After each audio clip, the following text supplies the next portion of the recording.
Hey, hola Indomax Indo Magazines.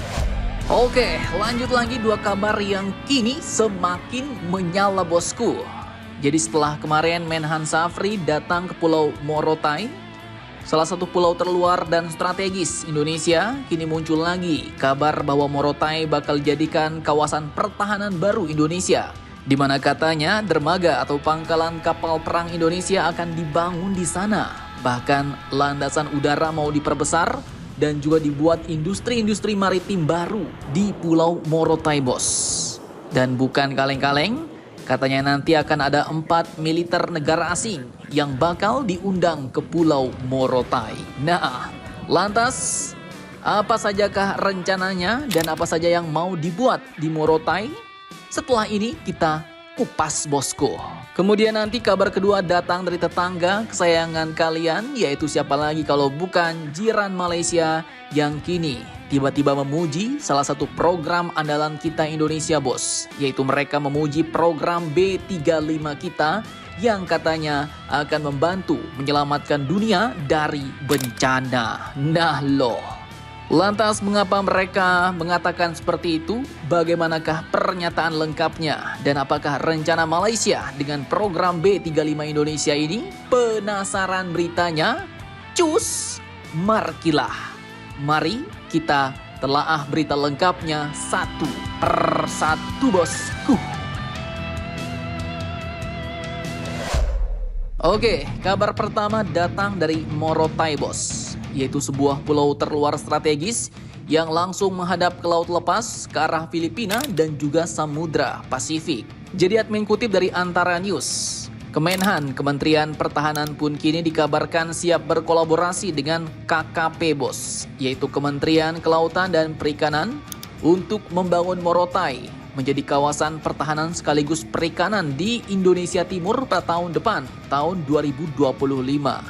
Menteri KKP yaitu Bapak Sakti Wahyu Trenggono pun mengatakan bahwa Morotai sebagai kawasan sejarah peninggalan Perang Dunia Kedua memiliki lokasi yang strategis untuk dibangun sebagai kawasan pertahanan sekaligus industri perikanan. Tak main-main, mereka pun katanya akan membangun pelebaran landasan udara dan juga pelebaran dermaga untuk sandar kapal-kapal perang, bahkan mau dijadikan tempat latihan militer bersama dengan negara-negara sahabat, bos. Dan mantapnya, rencana ini pun bakal dikolaborasikan dengan pembangunan industri perikanan melalui blueprint yang akan dibuat oleh KKP. Sehingga dengan demikian, katanya ekspor hasil perikanan dari Morotai ke Jepang sebagai pasar terbesar ikan tuna pun bakal menjadi lebih mudah. Nah, mantap jos nih. Kemudian, selain itu Bapak Menhan Safri juga menjelaskan bahwa pembangunan kawasan pertahanan di Morotai akan dimulai dengan memanfaatkan 3 landasan milik Angkatan Udara, yang mana salah satunya nanti akan dibuat untuk komersial, sedangkan 2 landasan untuk training area pertahanan, ujarnya. Kemudian tak cuma itu, bos, pihaknya juga akan membuat dermaga di Daruba, yaitu di selatan Pulau Morotai, untuk bersandarnya kapal-kapal perang, di mana rencananya latihan bersama negara Shinto Jepang, negeri Kangguru Australia dan Filipina akan dimulai pada tahun 2025 mendatang. Mantap jos. Morotai bakal jadi basis pertahanan masa depan NKRI ini, bos. Pertanyaannya, mengapa Morotai? Ya, alasan utamanya adalah karena Morotai sangat strategis, bos. Selain itu penduduknya pun tidak banyak. Kemudian, jika ada armada-armada yang datang dari wilayah Pasifik, bisa dibendung dari Pulau Morotai. Kemudian selain itu dari Morotai dengan pesawat tempur, kita pun dapat dengan mudah menjangkau wilayah-wilayah terdekat lain seperti Papua, Sulawesi, hingga Kalimantan. Bahkan menjangkau negara Filipina, bos. Bukan kaleng-kaleng. Oke, lanjut kabar kedua. Baru-baru ini tetangga kesayangan kalian, yaitu siapa lagi kalau bukan jiran Malaysia, ternyata telah mengapresiasi alias memuji kita Indonesia, bos, terkait program bahan bakar ramah lingkungan dari kelapa sawit yaitu B35. Nah loh, ada apa nih kok tiba-tiba memuji, ya kan? Apakah ada rencana bersama mau melawan jegalan negara asing atau mau minta bagi teknologinya nih, bos? Oke, dikutip dari banyak sumber berita berikut, apresiasi ini pun ternyata datang dari pemerintahan Malaysia kepada Indonesia bos, karena keberhasilan program biodiesel 35 Indonesia atau bahan bakar campuran solar dengan kelapa sawit sebanyak 35% yang berhasil diuji coba oleh Indonesia.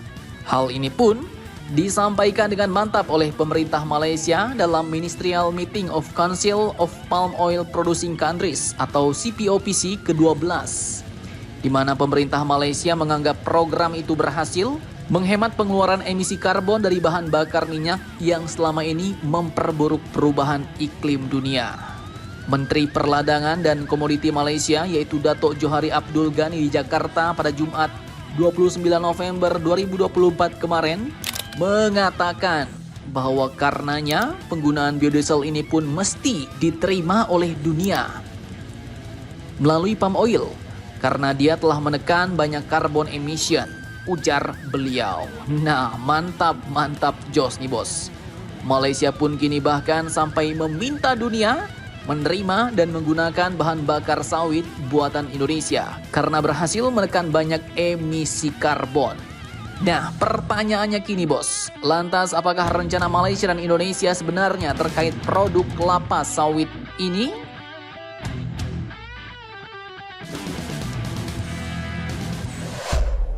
Oke, seperti yang kalian tahu, Malaysia dan Indonesia kini adalah penghasil minyak sawit terbesar di dunia bos. Banyak masyarakat Malaysia Indonesia yang bergantung pada industri ini, bahkan Mimin pun juga ikut nanam sawit nih. Tapi Mimin gak nebang hutan ya. Sorry ya. Nah, kini kabarnya Indonesia dan Malaysia pun telah sepakat untuk memperkuat kolaborasi selama 1 tahun ke depan. Dan hal itu katanya adalah sebagai bentuk sinergi antar negara dalam menghadapi tantangan yang dihadapi industri kelapa sawit ini ke depannya bos. Di mana salah satunya adalah jegalan Uni Eropa yang ternyata kini masih menghantui Indonesia dan Malaysia. Nah, mantap nih. Dua negara tetangga abang adik kini bersatu melawan kekuatan besar jegalan Uni Eropa. Indo-Malaysia pun kini sepakat untuk terus melawan kampanye hitam negara-negara Eropa terhadap komoditas sawit, di mana Eropa menentang produk sawit melalui rancangan penerbitan Undang-Undang Anti Deforestasi Uni Eropa atau EUDR. Pemerintah RI dan Malaysia pun kini lanjut berkomitmen untuk terus melawan kampanye hitam itu melalui perpanjangan pembentukan gugus tugas ad hoc atau Ad Hoc Joint Task Force. Bapak Erlangga pun mengatakan bahwa yang menjadi masalah EUDR atau EUDR hingga saat ini pun adalah Uni Eropa sendiri masih kebingungan dalam menetapkan instrumen standarisasi keberlanjutan produk kelapa sawit. Baik ISPO, MSPO, hingga RSPO katanya tidak mereka akui hingga kini bos. Maka melalui Joint Task Force ini, CPOPC akan mendesak Uni Eropa untuk mengakui satu standar keberlanjutan sawit supaya bisa diterima dunia. Selain itu, katanya Uni Eropa juga secara terang-terangan nih bos, meminta data lokasi produsen sawit ke Indonesia dan Malaysia. Namun bagi kedua negara, data itu pun menjadi privasi yang tidak bisa dibagikan.